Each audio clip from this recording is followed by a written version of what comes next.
Bonjour, dans cette vidéo aujourd'hui je vais vous présenter l'adaptateur que j'utilise pour déporter l'affichage de ma tablette sur la télé ou sur mon écran d'ordinateur de bureau qui est donc beaucoup plus grand et ce qui permet d'offrir un meilleur confort d'utilisation.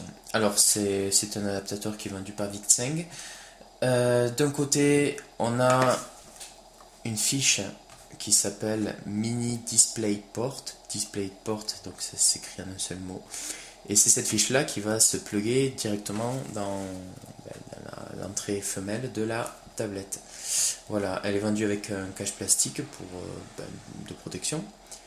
Et de l'autre côté, on a le boîtier où on va pouvoir brancher au choix soit un câble DVI pour aller se raccorder par exemple à un moniteur qui possède une entrée DVI, ou alors on peut avoir même des adaptateurs qui ont une entrée DVI d'un côté et HDMI de l'autre. En tout cas, une entrée DVI, une entrée HDMI, et pour du matériel un peu plus ancien, on a une entrée VGA.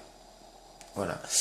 À savoir que le mini DisplayPort donc permet de transporter l'image mais aussi le son, donc ça c'est quand même un avantage, que l'HDMI permet de faire suivre le son dans le câble, mais qu'on n'a pas ça avec l'entrée qui est VGA. Et il y a certains adaptateurs qui proposent en fait une entrée déportée audio, justement quand on a un vidéoprojecteur, qu'on veut par exemple brancher ce matériel sur un vidéoprojecteur ancienne génération, donc c'est un fiche HDMI, et qu'on veut brancher indépendamment le son sur un périphérique externe de type chez Nifi, et bien on peut se brancher avec un câble audio. Là malheureusement, bon, c'est le petit point négatif de cet adaptateur, il n'y a pas l'audio déporté pour l'associer à la sortie VGA. Voilà, donc pour les branchements, j'ai pris ma tablette alors ici qui est une Surface Pro 3. Donc la tablette a un port ici USB 3 et en fait le mini DisplayPort se trouve ici. Donc il suffit de ôter le capuchon et après on plug l'adaptateur ici. Voilà. Et la tablette détecte automatiquement qu'un accessoire a été raccordé. Il va proposer de dupliquer l'affichage sur le périphérique externe, que ce soit l'écran d'ordinateur, la télé, un vidéoprojecteur, etc.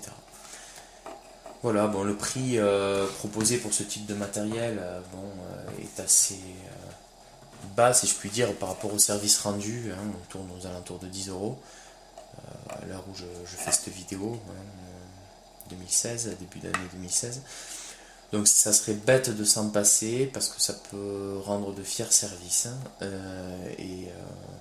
Quand on a une tablette avec un petit écran et qu'on peut avoir la fatigue après plusieurs heures passées à travailler sur des tableurs ou autres, mais on est bien content d'avoir ce type d'équipement qui permet d'offrir quand même un meilleur confort d'utilisation quand on a la possibilité d'avoir un écran d'ordinateur déporté qui va servir d'outil de travail. Voilà, mais je vous remercie d'avoir vu cette vidéo et je vous dis à bientôt pour un prochain test.